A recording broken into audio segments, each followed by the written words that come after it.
Hi, this is Peter Moorbacher, and this is my How to Apply Texture Without Looking Like a Douche video tutorial.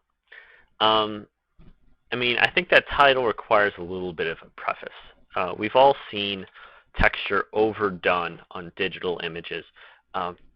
It's one of those first things that when people discover, they want to push it as far as it goes, and that's usually too far. Texture is something that needs to be applied with a certain amount of discretion. And I'm going to show you first how to apply it and then how to really make it your own so that you don't cause that sort of reaction. We want it to look as natural as possible. The most natural way that you can apply texture is just by painting it in yourself. It doesn't require you to paint in as much as you think, and Photoshop is equipped with a certain amount of textured brushes to assist you in not having to make 1,000 little dots or whatever. But for dings and scratches, you can get some really great results off of a pretty basic brush. You just need to paint in some highlights and shadows, and you can get your own little dings and scratches, and a little bit of cross-hatching goes a long way.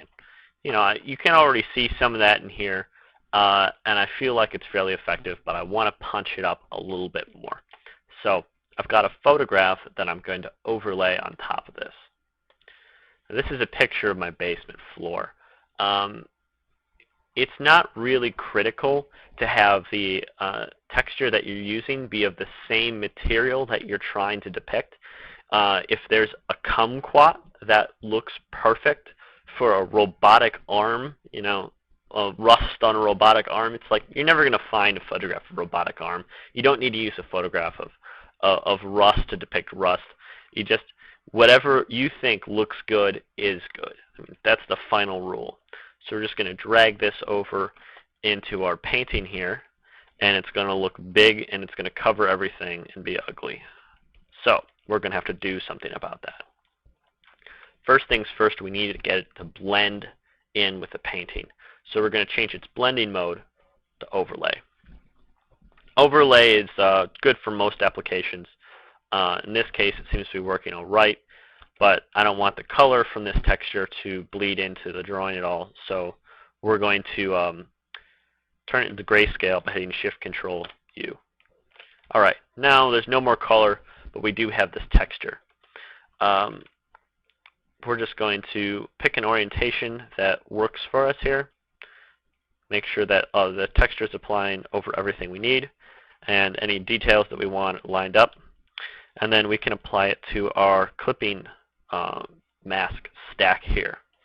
You can go through up in the layers here, create clipping mask, or I just usually use Control-G.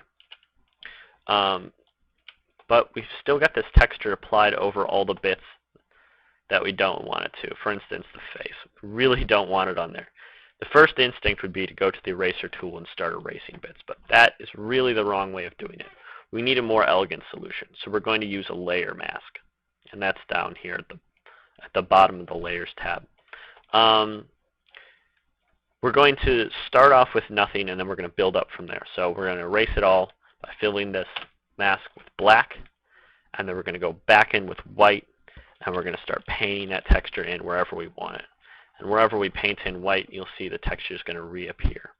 That's the magic of the layer mask, is that you can take stuff away and bring it back. It's something you can't do with the eraser tool. It's sometimes much easier to paint in where you want than try to erase everywhere you don't want. See? There we go. Now we've got it everywhere we want, and though I wasn't very precise about it, you often don't need to be. So we've got a little bit of texture applied all over this thing now. But we really want to make it our own. We don't want it to just look like a texture overlay. We want it to punch up stronger, and we want it to look more natural.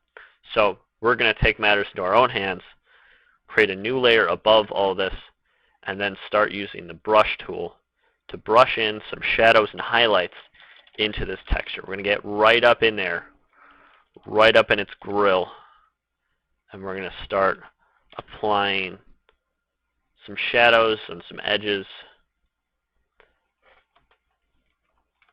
We're going to make sure that that there's some highlights in there, that all the shading matches up. We're going to be able to create sort of multi-tiered texture effects by painting over portions of it. You can see I've got this effect like there's this sort of darker outer skin, and then there's another layer underneath that's a little bit lighter. And then I can repeat that over here too. And it's not quite as reflective, so it's not picking up as much of the green. And then there's a bit of a shadow over the top of it. And you can just go nuts with this. The more you paint into it, the more it's going to look like a piece of your work and less like a piece of Photoshop's work. There are pieces that are going to show through, which is good. But what you want people to notice is really your own work more than the computer doing things for you. So, after you get these textures laid in, as you paint into them, you start to get your best results.